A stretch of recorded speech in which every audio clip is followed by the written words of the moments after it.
వచ్చే జనవరికి రామాయపట్నం పోర్టు నిర్మాణాన్ని ప్రారంభిస్తామని ఏపీ పోర్టుల డైరెక్టర్ కోయ ప్రవీణ్ స్పష్టం చేశారు. 3 ఏళ్లలో పోర్టు నిర్మాణాన్ని పూర్తి చేసి కార్యకలాపాలను ప్రారంభించనున్నట్టు వివరించారు. 2 దశలుగా అభివృద్ధి చేయనున్న ఈ పోర్టులో 20 మీటర్ల లోతైన డ్రాఫ్ట్ ఉంటుందంటున్న కోయ ప్రవీణ్తో ముఖాముఖి.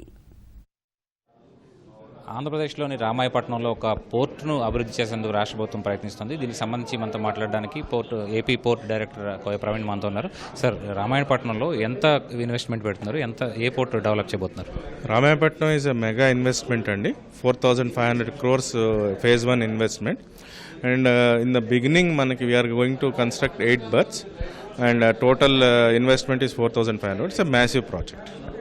అంటే మొత్తం ఈ పోర్టు నిర్మాణానికి ప్రభుత్వమే ఖర్చు పెడుతుందా, పీపీపీ మోడల్లో అభివృద్ధి చేయబోతున్నారు? ఎట్లా అభివృద్ధి చేయబోతున్నారు? ఇట్స్ 100% గవర్నమెంట్ ఫండెడ్ ప్రాజెక్ట్ అండి. అంటే ఇది ఒక కార్పొరేషన్ ఏదైతే ఉందో it will function like a major port. Major ports ఏంటంటే berths will be given to private players on PPP. So common infrastructure of break water and navigation channel and land every control will be vested with the government company.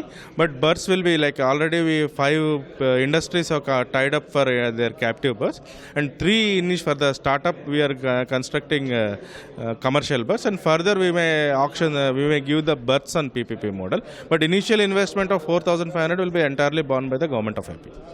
ఎంత birth అంటే దీనికి break water కానీ లేకపోతే ఇతర technical feasibility ఎవరితో study చేయించారు? ఎంత break water ఉండబోతుంది?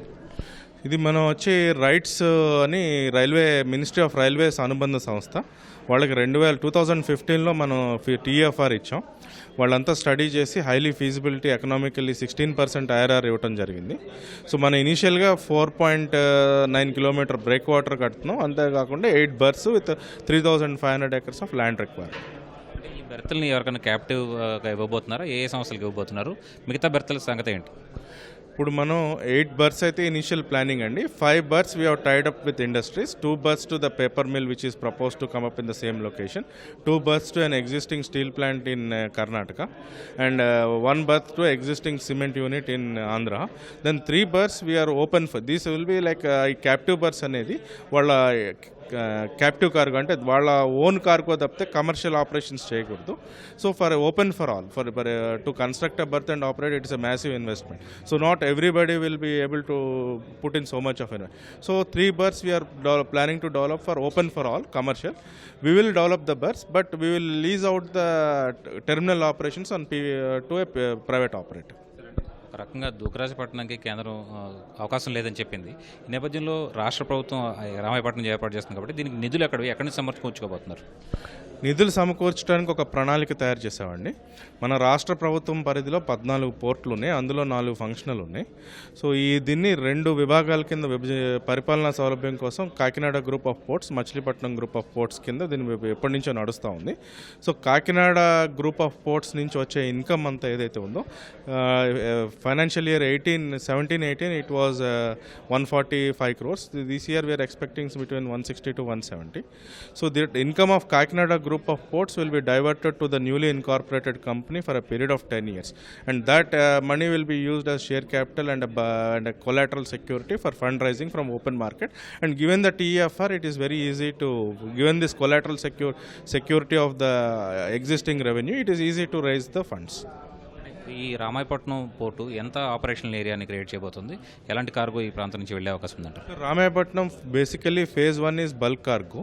మోస్ట్లీ మనకి రామాయపట్నం ఇప్పుడు ఎగ్జిస్టింగ్ సమీపంలో మనకి ఇది Macherla, Piduguralla and Miryalaguda cement cluster ఏదైతే ఉందో they import huge around 10 million tons of imported coal కానీ, లేకపోతే they send export clinker and cement, even coastal shipping to other states.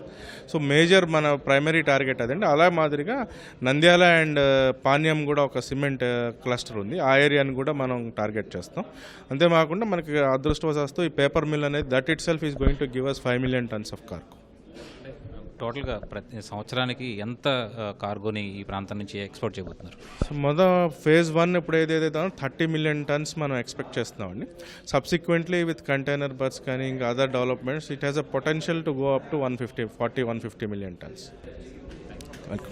ఇది మొత్తానికి కొత్త పోర్టు ఏర్పాటుకు సంబంధించి పోర్టు డైరెక్టర్ చెప్తున్నటువంటి మాట.